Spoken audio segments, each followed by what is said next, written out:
Este día, hermanos, vamos a reflexionar sobre lo que nos espera como pueblo de Dios en los últimos días y cómo debemos enfrentarlo. Vamos a titular nuestra reflexión: La tiranía de Roma volverá. Entendiendo la tiranía como la forma de gobierno despótico ejercido por una sola persona llamada tirano a través de la fuerza y la violencia, la opresión y la persecución sobre los ciudadanos. El pueblo de Dios ha tenido que enfrentar este tipo de gobierno a lo largo de la historia. ¿Quién no se recuerda de la tiranía egipcia sobre el pueblo de Dios?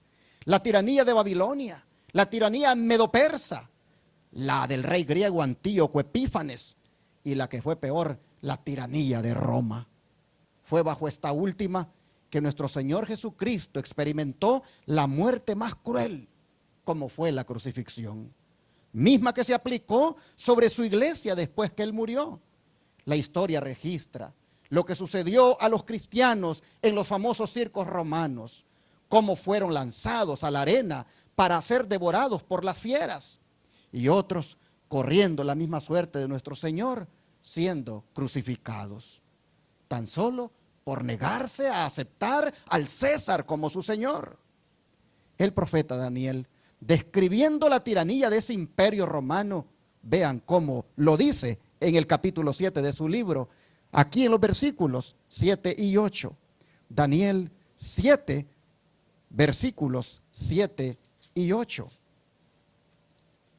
Dice la Escritura, Daniel 7, versículos 7 y 8.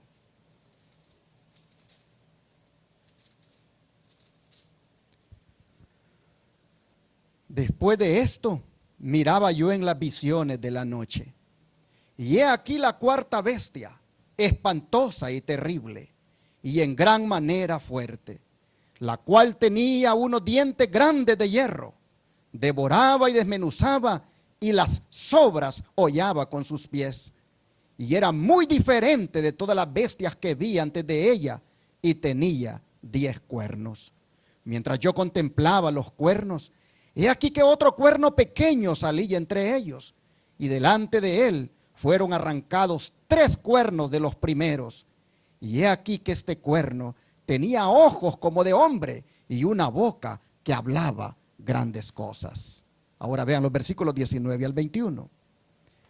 Entonces tuve deseo de saber la verdad acerca de la cuarta bestia, que era tan diferente de todas las otras, espantosa en gran manera, que tenía dientes de hierro y uñas de bronce, que devoraba y desmenuzaba, y las sobras hollaba con sus pies. Asimismo, acerca de los 10 cuernos que tenía en su cabeza, y del otro que le había salido delante, del cual habían caído 3. Y este mismo cuerno tenía ojos y boca que hablaba grandes cosas, y parecía más grande que sus compañeros.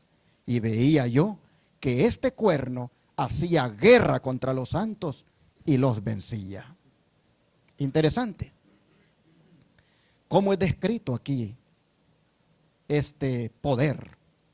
No hay un animal tan horrible con el cual compararlo más que solamente con los términos bestia, espantosa y terrible, con dientes grandes de hierro. La mayoría de intérpretes concuerda que esta es un símbolo del imperio romano. Los enormes dientes metálicos que se mencionan aquí hablan de la crueldad y la fuerza de dicho imperio. Así como el animal desgarraba y devoraba a su presa con esos colmillos monstruosos, así también Roma devoraba a las naciones y pueblos en sus conquistas. Algunas veces Roma destruía ciudades enteras, como en el caso de Corinto en el año 146 a.C. Otras veces reinos enteros, tales como el reino de Macedonia y los dominios seleucidas, los cuales fueron divididos y convertidos en provincias. Dice que las sobras hollaba.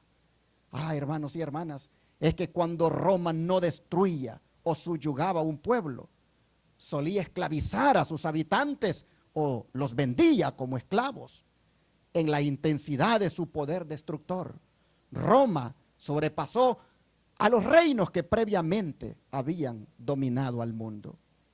Pero hemos visto que de la Roma imperial, de la Roma pagana, surgiría la Roma papal, simbolizada en la profecía aquí por ese cuerno pequeño, el cual también llevó a cabo campañas de exterminio en contra del pueblo de Dios, persiguiéndolos continua e implacablemente, pues dice que hizo guerra contra los santos y los vencía. Pero si pensamos, hermanos, que esto solo es historia, las profecías dicen que la tiranía de Roma, ¿qué cosa? Volverá. Esta vez bajo el nuevo imperio romano, como le ha dado en llamar la revista Time a la Roma papal. Ya nos dio una muestra, la Roma papal, de lo que es capaz de hacer cuando no se le someten los hombres a reconocer al Papa como el máximo jerarca de la iglesia.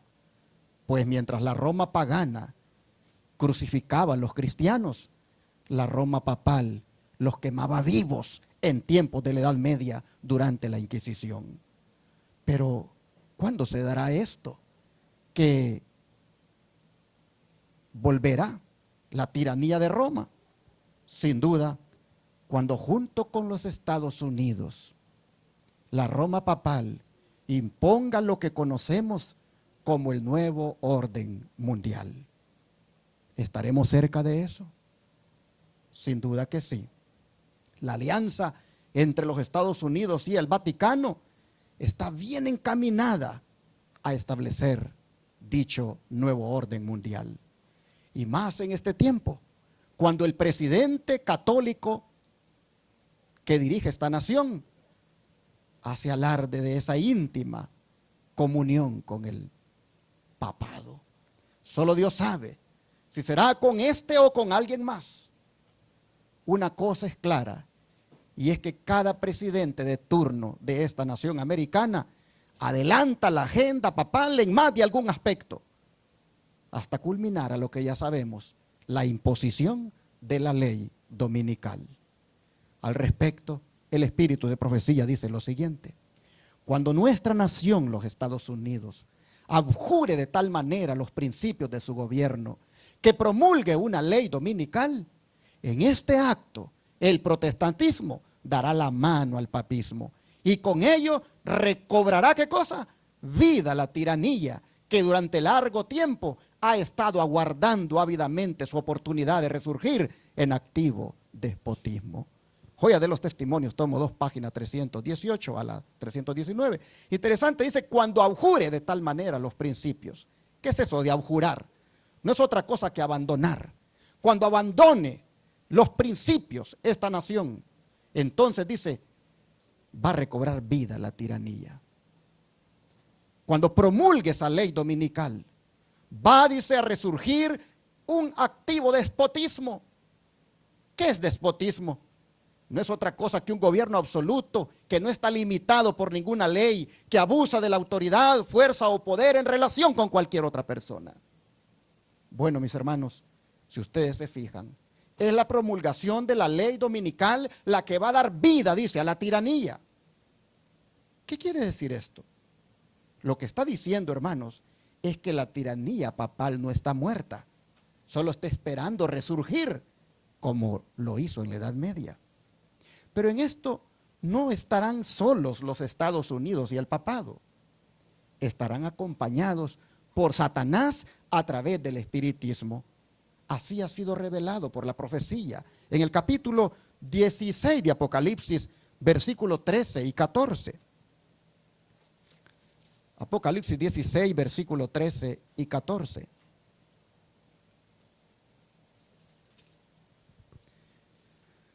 La escritura dice, y vi salir de la boca del dragón y de la boca de la bestia y de la boca del falso profeta 3 espíritus inmundos a manera de ranas, pues son espíritus de demonios que hacen señales y van a los reyes de la tierra en todo el mundo para reunirlos a la batalla de aquel gran día del Dios Todopoderoso.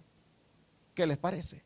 Aquí están prácticamente los tres que constituyen la gran Babilonia de los últimos días. El diablo, si ustedes ven, está aquí simbolizado con ese dragón. El diablo, por medio del espiritismo o paganismo, con su falsa doctrina de la inmortalidad del alma, está aquí simbolizado por el dragón. Pero también está el papado, simbolizado por la bestia. Y están los Estados Unidos, bajo el símbolo de ese falso profeta, debido a su protestantismo apóstata en el que ha caído con los falsos milagros y el falso día de reposo, como es el domingo. El carácter repulsivo de los tres está aquí, hermanos, simbolizado por esas ranas inmundas. Vean ustedes cómo van los tres. Van a los gobernantes del mundo, simbolizados aquí por los reyes de la tierra. Van, dice, para reunirlos a la batalla y luchar contra el remanente pueblo de Dios y someterlo de esa manera a su tiranía. El espiritismo, que es la creencia de que los muertos no están muertos, sino que están en el cielo, en el purgatorio, es una creencia sostenida por esta triple alianza y será relevante para seducir y engañar a muchos de los gobernantes que ellos convocarán para que impongan por decreto la ley dominical y por ende su tiranía. El don de profecía respalda esto que les digo de la siguiente manera. Por el decreto que imponga la institución del papado, en violación de la ley de Dios, nuestra nación, los Estados Unidos de América, se separará completamente de la justicia. Cuando el protestantismo extienda la mano a través del abismo para asir la mano del poder romano, cuando se incline por encima del abismo para darse la mano con el espiritismo, cuando bajo la influencia de esta triple unión, nuestro país repudie todo principio de su constitución como gobierno protestante y republicano y haga provisión para la propagación de las mentiras y seducciones papales, entonces sabremos que ha llegado el tiempo en que se verá la asombrosa obra de Satanás y que el fin está cerca. ¿Cuándo dice que sabremos que el fin está cerca? Voy para atrás, en lo subrayado.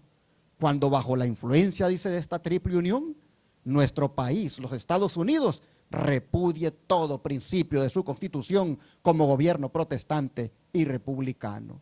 Entonces, hermanos, y se imponga esa ley dominical, entonces, dice, sabremos que el fin está cerca. Merced, dice, a los dos errores capitales, el de la inmortalidad del alma y el de la santidad del domingo, Satanás prenderá a los hombres en sus redes. Mientras aquel forma la base del espiritismo, es decir, la inmortalidad del alma, o sea, la santidad del domingo, crea un lazo de simpatía con Roma. Los protestantes de los Estados Unidos serán los primeros en tender las manos a través de un doble abismo al espiritismo y al poder romano. Y bajo la influencia de esta triple alianza, ese país marchará en las huellas de Roma pisoteando los derechos de la conciencia. ¿Cómo se le llama esto? Tiranía. No es otra cosa que despotismo. Los Estados Unidos, aliada con Roma, hará esto, pisoteando los derechos de la conciencia. Sigue diciendo el don profético, los papistas, los protestantes y los mundanos aceptarán igualmente la forma de la piedad sin el poder de ella y verán en esta unión un gran movimiento para la conversión del mundo y el comienzo del milenio tan largamente esperado. Es decir, evangélicos y católicos unidos en torno al Papa mirarán una época brillante para vivir en paz y prosperidad. Pero ya sabemos lo que dice la palabra, ¿verdad? Cuando digan paz y prosperidad, ¿qué les vendrá? Destrucción repentina. Y como los dolores de una mujer que está dando a luz, dice, no van a escapar. Hermanos, ¿por qué tanta, tanta emoción o tanto entusiasmo en esa unión de catolicismo con protestantismo? Dice la sierva del Señor, ¿han olvidado estas personas las pretensiones de infabilidad sostenidas durante 800 años por tan altanero poder? Lejos de abandonar este acerto, lo ha afirmado en el siglo XIX de un modo más positivo que nunca antes. La Iglesia papal no abandonará nunca su pretensión a la infalibilidad. Todo lo que ha hecho al perseguir a los que rechazaban sus dogmas, lo da por santo y bueno. ¿Y quién asegura que no volvería a las andadas siempre que se le presentase la oportunidad? Deróguense las medidas restrictivas impuestas en la actualidad por los gobiernos civiles y déjesele a Roma que recupere su antiguo poder y se verán resucitar en el acto su tiranía y sus persecuciones. Conflicto inminente, página 48 a la 49. Así que está bien sustentado el título de nuestro tema. La tiranía de Roma volverá porque el don profético así lo confirma. Oh, hermanos y hermanas, entonces volveremos a experimentar las pruebas que sufrieron nuestros hermanos del pasado y que Jesús profetizó en Mateo 10, versículo 17 al 22. Vamos para allá. Mateo 10, versículo 17 al 22.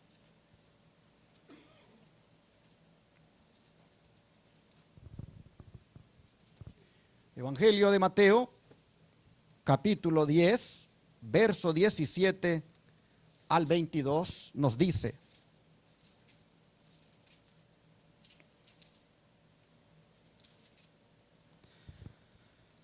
la Escritura dice: y guardaos de los hombres, porque os entregarán a los concilios y en sus sinagogas os azotarán. Y aún ante gobernadores y reyes seréis llevados por causa de mí para testimonio a ellos y a los gentiles. Mas cuando os entreguen, no os preocupéis por cómo o qué hablaréis, porque en aquella hora os será dado lo que habéis de hablar. Porque no sois vosotros los que habláis, sino el Espíritu de vuestro Padre que habla en vosotros. El hermano entregará a la muerte al hermano, y el padre al hijo, y los hijos se levantarán contra los padres y los harán morir. Y seréis aborrecidos de todos por causa de mi nombre, mas el que persevere hasta el fin, éste será salvo. Hermanos y hermanas, guardaos, dice el Señor. En otras palabras, presten atención. Sean cautelosos de los hombres, porque todos aquellos que sean fieles adventistas, todos aquellos que fieles al mensaje se propongan proclamarlo, hermanos y hermanas, serán objeto de este tipo de persecución. El Señor dice: guárdense de los hombres, especialmente por supuesto de aquellos que no se dejan guiar por el Espíritu Santo, porque ellos responden a las incitaciones de Satanás. Guárdense de los hombres, porque los van a llevar a los concilios. ¿Qué cosas son los concilios? No es otra cosa que los juzgados locales que había en los días de Jesús, o pequeños sanedrines que por lo general tenían 23 miembros.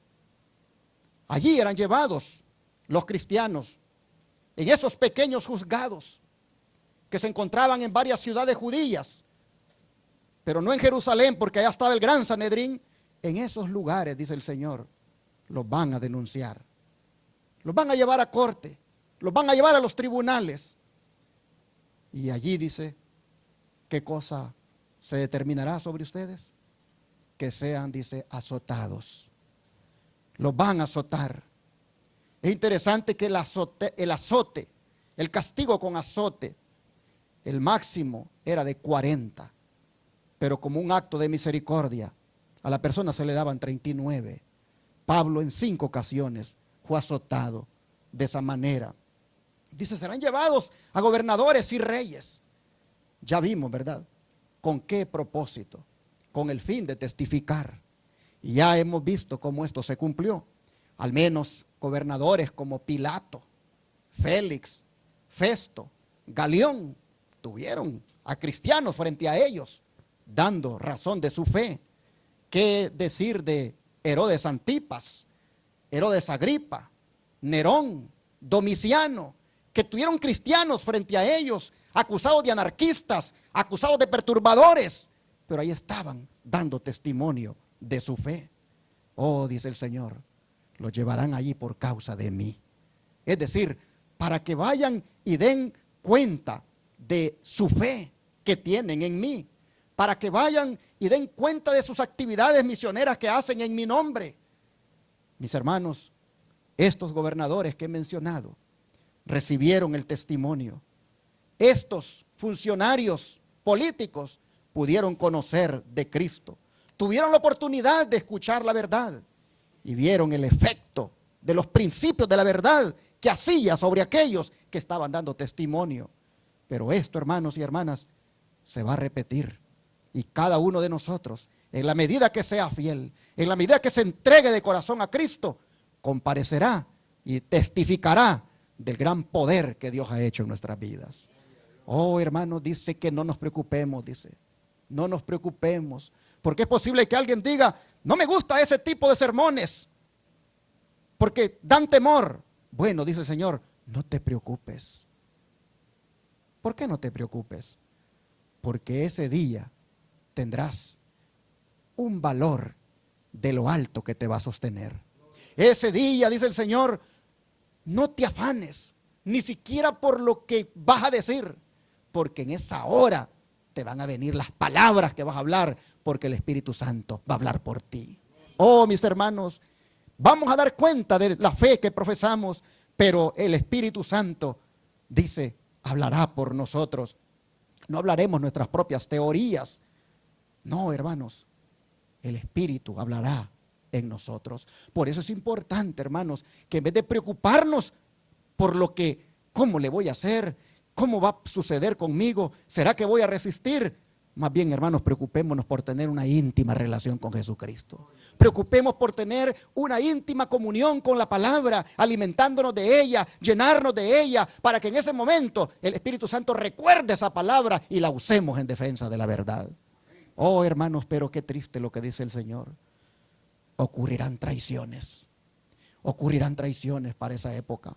Hermanos, dice, entregarán a sus hermanos. Hijos, dice, ¿qué cosa? Entregarán a sus padres. Qué triste, hermanos. Va a volver a repetirse lo que ocurrió con Caín y Abel. Un hermano prácticamente dándole muerte a otro hermano. Seréis, dice el Señor, aborrecidos por todos, es decir, odiados. Siempre ha sido así. Los que han predicado el Evangelio y han dejado que los principios del Evangelio les santifique, siempre, hermanos, han despertado odio. Pero nunca nosotros debemos responder con la misma moneda, pues debemos entender que todos los que vivan piadosamente, dice el Señor, padecerán ¿qué cosa? Persecución. Así que, hermanos y hermanas, yo creo que hay que entender que no podemos evitar pasar por esta situación a menos que el Señor nos llamara al descanso antes. Yo le digo a Dios, no sé, ¿qué es tu plan conmigo? Si me vas a dejar vivo para pasar por esto, pues sin duda tú me vas a sostener. Pero si tú sabes que va a ser difícil para mí, a lo mejor me vas a poner a descansar antes. Pero lo importante no es, hermanos, tanto pensar en eso, sino en estar, como repito, tomado de la mano de Jesús. Para que ya sea que me ponga a descansar antes o me permita pasar por una crisis como esa, de todas maneras yo salga victorioso. Esto debe ser nuestro propósito, porque dice Jesús que cuando esa situación se presente, los que perseveren hasta el fin, ¿qué cosa? Esos serán salvos. Es decir, los que no abandonen la carrera, los que sepan que para llegar a la meta hay que pasar por esas pruebas. Oh, hermanos, ningún atleta sabe que va a recibir el premio si no llega a la meta. Nosotros también no debemos olvidar que para recibir el premio tenemos que llegar a la meta, pero para llegar a la meta tenemos que pasar por pruebas, por persecuciones, por dificultades, pero no tengamos temor, porque en cada una de esas cosas el Señor nos va acompañando. Así, hermanos, vemos que la carrera cristiana no basta con haberla comenzado, sino mantenerla corriendo, mantenerla con la mente allí siempre ubicada en el galardón. Si ustedes se recuerdan, Jesús, para llegar a la meta, dice la Biblia, que afirmó su rostro, dice, para ir a Jerusalén. ¿Por qué afirmó su rostro? Porque sabía que antes de llegar a la meta había que pasar por esa cruz. Había que pasar por esos latigazos. Había que pasar por esa cruz, por esa corona, perdón, que le sería puesta en su cabeza. Había que pasar por ese Getsemaní, pero afirmó su rostro, dice, para ir a Jerusalén. Es decir, él sabía que para llegar a la meta había que pasar por allí.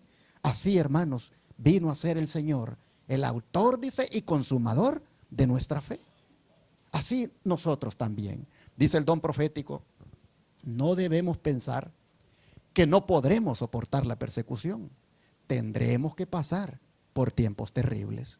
Las persecuciones que sufrieron los protestantes de parte del romanismo y por las cuales la religión de Jesucristo casi llegó a ser aniquilada, serán sobrepasadas cuando se unan el protestantismo y el papado. Así que se va a dar nuevamente la persecución, pero se va, dice, a sobrepasar en su dimensión e intensidad. El pueblo de Dios, dice, que guarda los mandamientos, en lo sucesivo será puesto en la situación más angustiosa. Pero todos los que han andado en la luz y la han difundido comprenderán que Dios interviene en su favor. Amén. Cuando todas, dice, las cosas parezcan apremiantes, el Señor revelará su poder a sus fieles. Cuando la nación en favor de la cual Dios ha obrado de una manera tan maravillosa y a la cual ha protegido con el escudo de la omnipotencia, o sea, los Estados Unidos, abandone los principios protestantes y por medio de su legislatura de protección y apoyo al romanismo para limitar la libertad religiosa, entonces, dice, Dios actuará con su propio poder en favor de su pueblo fiel. Se ejercerá la tiranía de Roma, pero Cristo, ¿qué cosa? Será nuestro refugio. Amén. Oh, mis hermanos, estamos leyendo Maranata, el Señor viene, en las páginas 76.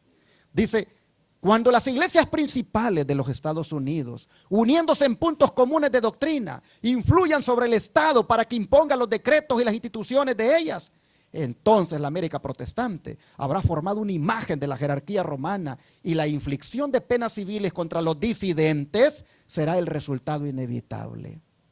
Hoy nos dicen disidentes, favor que nos hacen, porque somos disidentes de la apostasía, pero no del mensaje adventista.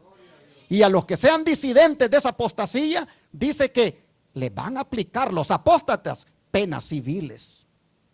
Penas civiles contra los disidentes. Por eso yo siempre he dicho, hermanos, hay que ser disidentes de la apostasía, pero no del mensaje. En cuanto al mensaje, nosotros seamos valientes defensores de él y propagadores de él.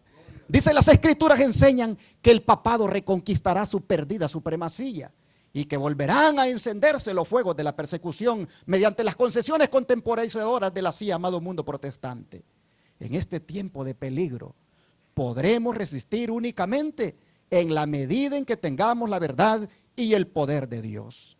Las perspectivas de tener que enfrentar el peligro y las dificultades personales no necesitan desanimarnos, sino que deberían avivar el vigor y las esperanzas del pueblo de Dios, porque el tiempo de peligro constituye la oportunidad de Dios para proporcionar una clara manifestación de su poder.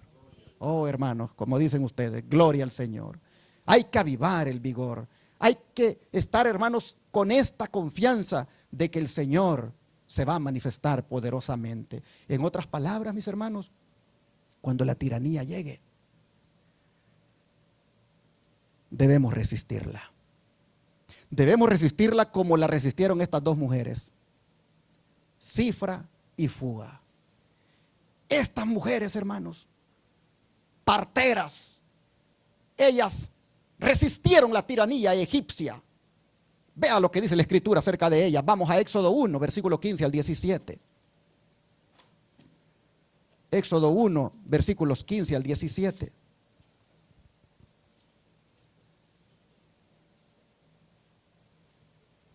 Éxodo 1, versículo 15 al 17 dice: y habló el rey de Egipto a las parteras de las hebreas, una de las cuales se llamaba Cifra y otra Fuga, y les dijo: cuando asistáis a las hebreas en sus partos y veáis el sexo, si es hijo, matadlo, y si es hija, entonces que viva.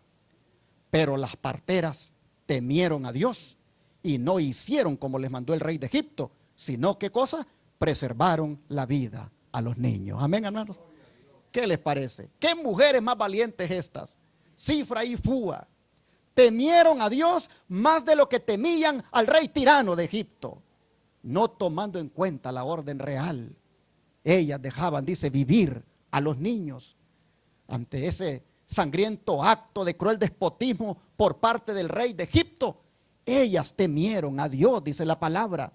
En otras palabras, hermanos y hermanas, el temor de los hombres hace que un hombre sea víctima de las circunstancias, pero el temor de Dios le trae descanso a uno en medio de la prueba. Así que, hermanos, esta debe sin duda haber sido la experiencia de estas mujeres, de estas parteras. Ellas descansaban en esto, sabían la responsabilidad que estaba sobre sus manos, pero escogieron, dice, obedecer a Dios antes que a los hombres. Interesante, ellas no podían en su buena conciencia cumplir con la ley homicida del rey egipcio. Y Dios, hermanos, Dios las recompensó. Dios las bendijo por esto, porque le temieron a él antes que al rey. Interesante lo que dice el versículo 20 y 21. Dice: Dios hizo a las parteras, y Dios hizo bien a las parteras, y el pueblo se multiplicó y se fortaleció en gran manera. Y por haber las parteras temido a Dios, Él prosperó sus familias. Así nosotros vemos, hermanos, la importancia que tiene el temer a Dios. Un respeto a la palabra de Dios, un respeto al Señor antes que al castigo de los hombres. Aquí nosotros vemos que ellas escogieron temer a Dios, obedeciendo a Dios. Mire lo que dice el don profético. ¿Cuál era el plan del rey de Egipto al querer matar a los niños? El rey, dice, ordenó que se diera muerte a los hijos varones tan pronto como nacieran. Satanás, dice, estaba detrás de todo esto. ¿Por qué? Sabía que surgiría un libertador entre los hebreos que los rescataría de la opresión.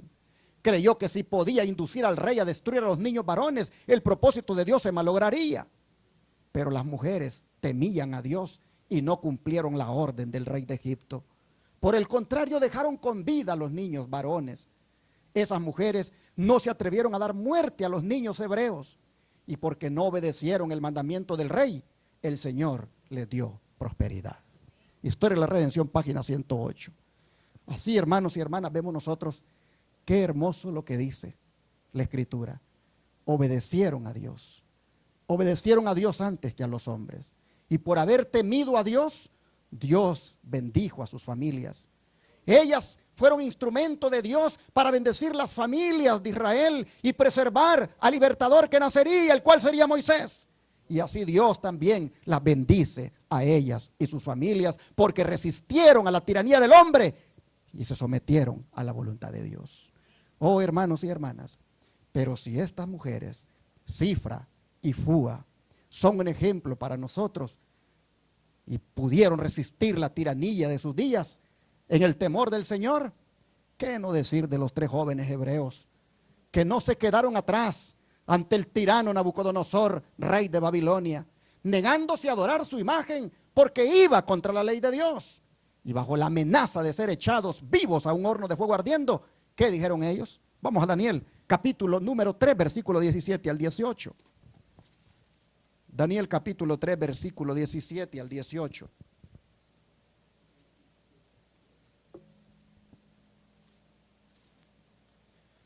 Daniel 3, versículo 17 al 18 dice: He aquí nuestro Dios, a quien servimos, puede librarnos del horno de fuego ardiendo, y de tu mano, oh rey, nos librará.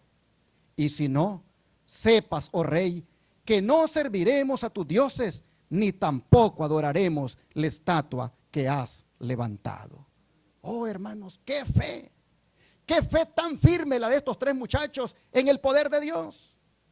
Lo que dicen es que Dios puede salvarlos si eso es lo mejor para ellos y para la gloria de su nombre y de su causa, pero que si no los salva y van a morir, igual ellos van a ser fieles a Dios. Oh, hermanos, sus palabras expresan una gran confianza en el poder de Dios. Antes habían dicho: oh rey, no tenemos necesidad de contestarte en cuanto a la orden que estás dando, porque Dios en los cielos es nuestro único Señor, y solo a Él adoraremos. Y Él es el que tiene el poder para librarnos de tu horno de fuego ardiendo con el cual nos amenazas.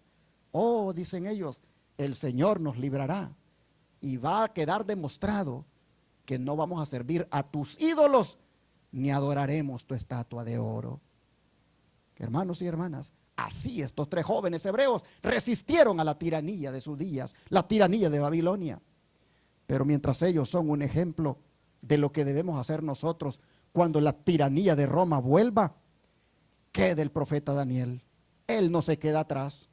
Cuando se firmó aquel decreto de muerte en contra de que se orara al Dios verdadero en un lapso de 30 días, o a cualquier Dios, excepto que se le orara al rey Darío, cuando se emitió ese decreto al que violara aquel mandamiento del rey, dice que Daniel, él continuó orando como era su costumbre, orando de rodillas 3 veces al día, con las ventanas de su cuarto abiertas que daban hacia Jerusalén. Y dice que en esas oraciones él le daba gracias a Dios como lo solía hacer antes. En otras palabras, él resistía la tiranía medo-persa así, de rodillas, sabiendo aún que era vigilado por sus enemigos. Pero si Daniel perseveraba en la oración, mientras la tiranía estaba en su apogeo, la tiranía medo-persa, ¿qué decir de los valdenses y otros cristianos durante la Edad Media? ¿Cómo ellos resistieron a la tiranía papal? Mire lo que es el don profético. Un ejemplo sorprendente de la política de Roma contra los que no concuerdan con ella se encuentra en la larga y sangrienta persecución de los valdenses, algunos de los cuales observaban el sábado. Otros sufrieron de modo parecido por su fidelidad al cuarto mandamiento. La historia de las iglesias de Etiopía o Abisinia es especialmente significativa. En medio de las tinieblas de la Edad Media, se perdió de vista a los cristianos del África Central, quienes, olvidados del mundo, gozaron de plena libertad en el ejercicio de su fe. Pero al fin, Roma descubrió su existencia y el emperador de Abisinia fue pronto inducido a reconocer al Papa como vicario de Cristo. Esto fue principio de otras concesiones. Se proclamó un edicto que prohibía la observancia del sábado bajo las penas más severas, pero lo puse en azul y subrayado. Pero la tiranía papal se convirtió luego en yugo tan amargo que los abisinios resolvieron sacudirlo. Resistieron la tiranía papal. Después, dice, de una lucha terrible, los romanistas fueron expulsados de Abisinia y la antigua fe fue restablecida. Las iglesias se regocijaron en su libertad y no olvidaron jamás la lección que habían aprendido respecto al engaño, al fanatismo y al poder despótico de Roma. En medio de su reino aislado, se sintieron felices de permanecer desconocidos para el resto de la cristiandad. Conflicto inminente, página 59. Pero noten ustedes, se sacudieron la tiranía papal. Así como estos valdenses, estos cristianos de Abisinia, hermanos, lo hicieron, así también hay testimonios de otros reformadores que de la misma manera resistían a la tiranía de su tiempo. Por ejemplo, a Juan Wycliffe se le atribuyen estas palabras: donde la Biblia y la iglesia no están de acuerdo, debemos obedecer la Biblia. Y donde la conciencia y la autoridad humana están en conflictos, debemos seguir a la conciencia. Así, hermanos, como estos ejemplos que he citado, creo ya que todos aquí estamos motivados para resistir la tiranía de Roma cuando ésta vuelva. Dios nos ayude para que la podamos resistir con el temor a Dios de Cifra y Fúa, que la podamos resistir con la fe de los jóvenes hebreos y que la podamos resistir con la perseverancia en la oración de Daniel, pero con lo que es más, con la determinación de los discípulos que se encuentra en el libro de Hechos capítulo 4, verso 19 y 5, 29. Hechos 4, verso 19 y luego el 5, 19. Dice la Escritura, Hechos 4:19, de la siguiente manera: mas Pedro y Juan respondieron diciéndoles: juzgad si es justo delante de Dios obedecer a vosotros, antes que a Dios. Y en el 5:29 reiteran este principio. Dicen ellos en el verso 29, capítulo 5, respondiendo Pedro y los apóstoles dijeron: es necesario obedecer a Dios antes que a los hombres. Si así los discípulos, hermanos, resistieron la tiranía de sus días, la tiranía religiosa, bajo esta consigna de que es necesario obedecer a Dios antes que a los hombres, de la misma manera nosotros debemos hacerlo. Solamente, mis hermanos, apreciemos el gran sacrificio de Jesús hecho por nosotros. Solamente apreciemos esa sangre derramada en la cruz del Calvario por cada uno de nosotros. Y mirándolo a Él, cómo Él sufrió, cómo Él fue al martirio, cómo Él murió por nosotros. Oh, hermanos, motivados por esa sangre de Cristo, nosotros también seamos fieles a Él. Y cuando llegue la tiranía, digamos como los discípulos: obedeceremos a Dios antes que a los hombres. Pregunto en esta hora: ¿cuántos de ustedes les gustaría, cuando la tiranía de Roma aparezca de nuevo, cuántos de ustedes les gustaría obedecer a Dios antes que a los hombres? Dios les bendiga y que así sea. Amén, hermanos. Así como dice el himno: firmes y adelante, huestes de la fe, sin miedo, porque la mirada de Jesús está sobre nosotros. Y en la dificultad, en la prueba, en la tiranía, en la persecución, en todo lo que venga sobre nosotros, nunca se nos olvide que sin temor alguno debemos estar, porque Jesús nos ve. Yo creo que es un buen momento para orar y pedirle al Señor que nos ayude a estar firmes en la fe ahora, y que también lo estemos cuando la dificultad llegue. Vamos a arrodillarnos para orar.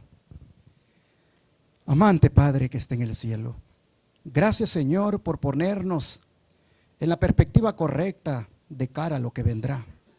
Cuando esta tiranía romana aparezca por otra vez y por última vez, Señor, que nosotros no te vayamos a fallar. Que nosotros, Señor, no vayamos a defraudarte. Que nosotros no vayamos a darte la espalda. Señor, te rogamos que nos ayudes a ser tan firmes en la fe ahora, para que lo podamos ser cuando ese día llegue. Padre, te pedimos que tus hijos e hijas que han oído este mensaje, habiendo visto cómo le enfrentaron nuestros antepasados, como las parteras egipcias, como estas parteras hebreas, mejor dicho, ahí en Egipto, como los jóvenes hebreos, como Daniel, oh Padre, como los valdenses, como los discípulos, así nosotros también escojamos ser fieles a ti. Ayúdanos a ser firmes ahora y a ser firmes entonces. Ayúdanos a perseverar en la fe. Ayúdanos, Señor, a no claudicar, a no darnos, Señor, por vencidos, así sean de difíciles las pruebas. Ayúdanos, Señor, a permanecer leales a ti en todo tiempo. Te agradecemos por esta palabra, porque sabemos de antemano lo que viene, pero sabemos de antemano cómo enfrentarlo, porque tú vas a estar con nosotros. Padre, te queremos agradecer por este alimento espiritual, pero también queremos suplicarte por el alimento material que en unos momentos vamos a ingerir, rogándote, Padre, que también esa comida tenga tu bendición y caiga bien en nuestro cuerpo. Gracias, Señor, por la doble comida de este día. En el nombre de Jesús te lo agradecemos. Amén. Amén. Amén.